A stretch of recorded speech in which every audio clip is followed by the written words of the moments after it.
No, this footage is not from Comic-Con, but A&G 2014. A&G, short for Animation and Gaming, is one of several conventions in the greater Cincinnati area that draws thousands of fans from various fandoms. Black Butler is an anime, and I really love the originality in it. I love the voice acting, I love the artwork, and the storyline is what really gets me. It's mainly about not letting fear take over and always hanging on to your goals. Let me guess, are you dressed as your favorite character? Yes, I'm dressed as the main character, CL Phantom Hive. Whew. What is a brony? Wow, that's there are quite a lot of definitions out there as far as what I think. I think fundamentally you have to start with, of course, a love of the show. But why am I a brony is actually more for the fandom itself. The moment that got me to start watching My Little Pony, that hooked me into the fandom, was reaction images. They would post them online, they would show up on various forums, and I decided that these are funny and I had to find out what they were attached to. So I watched the first episode, liked it, and I just kept on watching episodes. Well, I mean, I always knew about My Little Pony. It came out when I was a kid. My sister was into it. I got into the newer one when I heard that Lauren Faust was working on it. I saw the infamous Cartoon Brew article that criticized it and stuff. So I thought, hey, I'll check it out. And I ended up really liking it.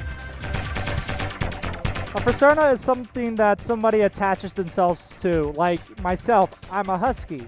So my persona would be a husky. You're meeting someone for the first time and you don't know anything about them other than their persona. And for furries, that's a lot easier to accept. And then by sharing your art, sharing your suits, whatever it is, you get to know that person. I think the main part about furries is that they like to take part in the community more than anything else. Most people in the furry fandom are generally very friendly and nice, and just people can make good friends among each other and have similar interests, and that's really what it's about. Everybody enjoys watching the alternate reality of movies, whether it be action movies, sci-fi movies, comedy, drama. I mean, anything connects a whole bunch of subcultures. I remember from my early childhood, Lion King, talking animals, stuff like that. That's pretty much what brought me into the fandom. One thing that's been really cool is seeing how different countries are really starting to fall in love with My Little Pony. As an anime fan, I was really excited to see it come out in Japan, and the IDW comics actually just started to come out in Japan, and that was really cool to see happen. So I feel like it really helps connect, having the same interests help connect everyone. I just met a Sebastian cosplayer who is the demon in the show, and instantly he and I became friends because we were part of this fandom. We instantly just clicked. We can all relate to some things on some levels, and that would be great if the show could bring people together. I mean, it already has brought people together. I mean, just look at this con, look at BronyCon, how many people that brings together. But if it could also bring us together across borders, across countries, that would be great. I would just be so happy if that happened. See, I consider myself an explorer of fandoms since about 2012, after my documentary work at Canterlot Gardens covering Bronies. You need a reminder what a Brony is. However, my interest soon spread to the wider fandom culture, and when NKU offered the chance to take my cultural safari international, I leapt at the opportunity. And what better place for a safari than Africa? South Africa, to be specific.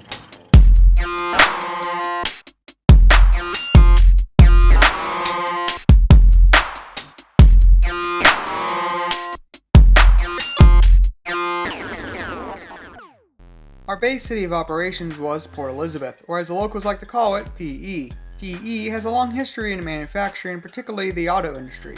They used to boast about being the Detroit of South Africa, until Detroit, became Detroit, and they have since distanced themselves from that comparison.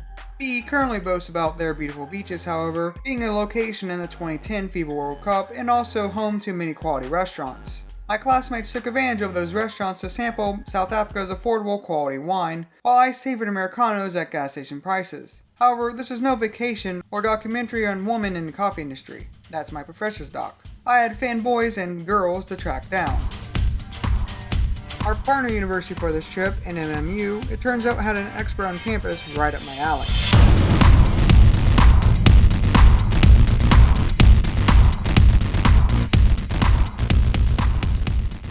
My name is Miss Janelle Vermaak. I'm the program coordinator for the BA Media Communication and Culture degree. My primary focus with teaching is film studies and script writing, but my primary focus for my PhD at the moment is fandom and fan cultures, primarily within an online environment. And I'm going to be looking at the Alien films primarily, but not the films per se. This is not going to be a film analysis. I want to look at how fans interact with one another. I want to look at the way in which fans understand each other, they understand their fandom, how they appropriate their fandom and allow their fandom to become part of them. I know, for example, that I'm a huge Alien fan, and I blame this on my dad. Was when I was a very young girl, he used to read stories to us, and what he used to do is there's this wonderful Afrikaans book called Die Jeugbundel that is basically Afrikaans versions of Grimm fairy tales.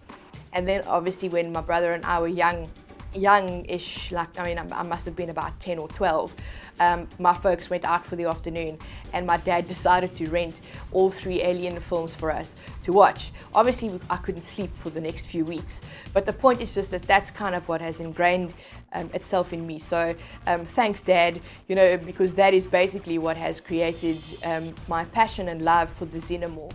I'm actually going to be starting with my focus groups very soon. Calling all people that are interested in being part of a focus group on understanding fandom, specifically with relation to the Alien fans. And I'm going to be talking to them about how do they identify themselves as an Alien fan? How would people know that they're an Alien fan?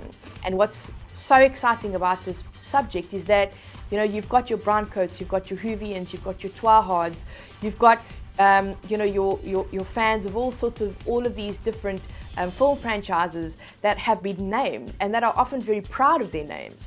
And yet the Alien fans, or the fans that are, the people that are fans of the Alien quadrilogy as well as Prometheus, don't seem to really have a name.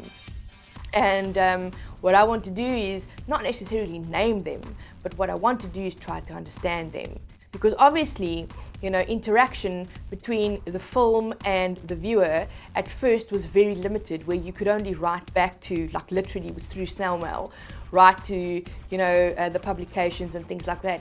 And it's become so much easier now where you can actually engage with one another, engage with fans from, across the world instantly through social media, such as Facebook and Twitter and things like that. Where I see fandom going, well, at the moment fandom is huge, but I think it's primarily also not necessarily a South African thing.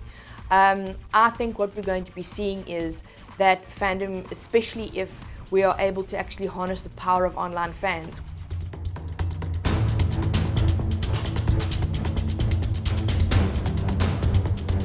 My name's Dion Peterson. I'm from PE. When I left to England in 2007, and before I left, there wasn't really much of a community going on here.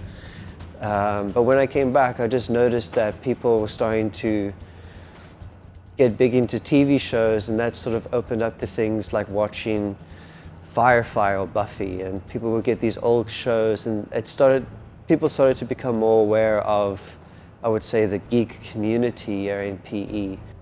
It feels like it's a snowball right now. It's forming into a bigger thing right now. It's getting its momentum going. If you look at the Rage Expo from 2 years ago, it had really small numbers compared to it now. Now there's hundreds and thousands of people who go around there. A lot of people are becoming more involved in fandoms. It's become more accepted, especially in a town like PE, where it's a very conservative type of town. People are starting to open up and accept things like cosplay and the geek community here. Through Dion, I was able to get a contact that gave me 2 more contacts via Facebook that led to 3 interviews with PE's elusive cosplayers. I still held on to hope, while simultaneously filming coverage for a backup documentary on my classmates making their documentaries. However, if you have not noticed, this documentary is still on Fandoms and not Meta. Spoilers, I didn't need the backup. So yeah, my documentary is itself an example of social media's effects on fandoms.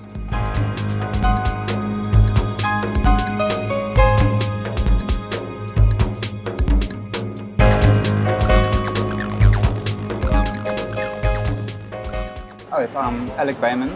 I'm a jeweler by trade, but I've always loved gaming, and I've always done the cosplay, I think, but never really for gaming or anime itself. We do our annual medieval fair. I used to get involved in that, but now I'm getting more into the gaming side of cosplay as well. The biggest one for me was the Assassin's Creed universe. I mean, that it hooked me right from the beginning, and that Hidden Blade, I think that drove so many people nuts, trying to figure out how it worked, can they build it. A lot of guys have actually built working models. I focused on making mine out of actual metal and that, but obviously for safety reasons I couldn't have it actually spring-loaded or anything like that, but I'm pretty happy with the way mine turned out though. I don't know if you want to have a look at this prop on the video. Like I said, this is from the Thief reboot. This is his grappling tool which he uses. It's going to be connected to a cable eventually and tied around the whole harness. But this is hand built from scratch, and it's sort of a release like that. It's supposed to extend slightly further, but I need a bit of a stronger spring just to get it out to that point. But I'll say once again, it's basically, I've taken a picture of what he uses and I had to figure out all the mechanics for myself, because there's just nothing available to actually show you that kind of thing. Hi, I'm Kaylee Moss, but my cosplay alias is Sayuki Koshiri. I'm Jessie. I'm Jessie Oshinam. My cosplay alias is Nakashi. Resonance Cosplay is our group consisting of us, me and her. I'm a big fan of Lord of the Rings and Star Wars fandom and gaming, and pretty much Dragon Age is my favorite game series, and the anime, which is pretty up there. So. Now, is there any specific show or something that you're like really a big fan of? Fairy Tale. I love it so much. I got it on my arm. It's a real tattoo. It's real. 2 months ago, we actually created a mini event called Connect, like our own sort of mini con, which was all her idea. Yeah, it was basically a way to bring fandom into this small city, because there's lots of people that know about it, but they don't know who to connect with fellow fans. So we organized an event in March, and we called that Connect, and it was PE's first event for fandom and pop culture, basically.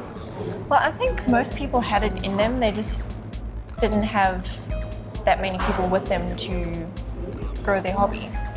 But now we're all coming out and joining together and enjoying it. One lesson I learned way back at Canterlot Gardens is often your best interviews are unplanned. Well, unexpected to be specific. The same was true for my trip to South Africa. I didn't expect to stumble upon an interview opportunity for a doc on narrative media's effects on society while on our class's tour and overnight stay at a South African township.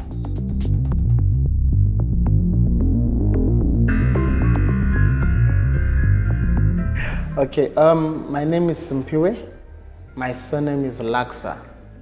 I'm 27 years old, and I'm with the organization called Youth Embassy Creative Movement. The most thing that I love about cartoons is that, like I said earlier, that for example, if at home there is no bread for me to eat, while I'm in the process of watching cartoons, I tend to forget that or switch it off and be in a moment where I'm laughing, I'm happy, and I'm entertained. So I love cartoons a lot. They help a lot in terms of a lot of people are stressed because of their thinking too much. But when you watch cartoons, you get to laugh more, you get to relax more.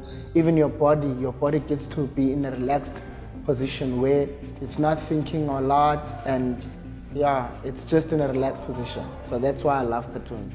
And in Tom and Jerry, it's just, they try to teach us something, but when we're young, we don't know what we're learning and stuff. So when we get to a certain age, we get to an age where we realize that we need each other in this world. Like for instance, there's one episode that I can remember of Tom and Jerry where Jerry was outside and Tom was inside, and Tom felt sorry for Jerry because it was cold, it was snowing, and he actually tried to go and help him out. And then Tom brought Jerry inside and he gave him a blanket and it was warm. And then Jerry turned on Tom And Tom ended up being the one who's outside, who was kicked outside by the landlord. And Jerry was the one who was inside. And that to me just showed that even though sometimes we feel like we want to hit each other, we want to fight against each other, at the end of the day, we do need each other to survive. I learned a lot on my stay in South Africa. Like sweet corn and pineapples make a surprisingly good combo, while media professors and Godzilla films are a not surprisingly bad combo. Yeah, and I was like, really? You kept Mothra and let it grow and let it get to the point where it was going to hatch because you were studying it, you idiot? Like, who does that? Malaria medication is unnecessary for a stay in South Africa, unless you enjoy flu-like symptoms on a 16-hour plane flight. And Game of Thrones is popular everywhere. However, I still had one last unanswered question I traveled a continent to answer. Do you believe narrative media can connect people across cultures? Definitely.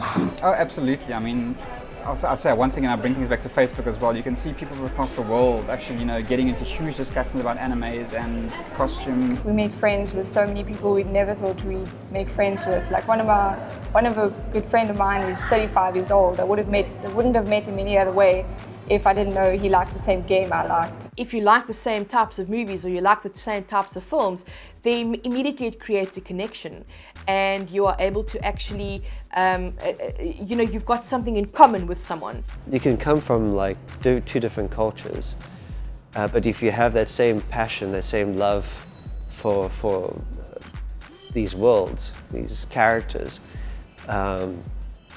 it can bring people together, despite where they come from.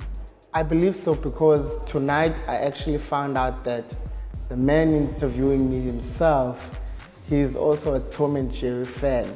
So in a way, it does link us one way or the other because of we have something in common. We have a common ground that we can start our communication based on. So I do believe that, yes.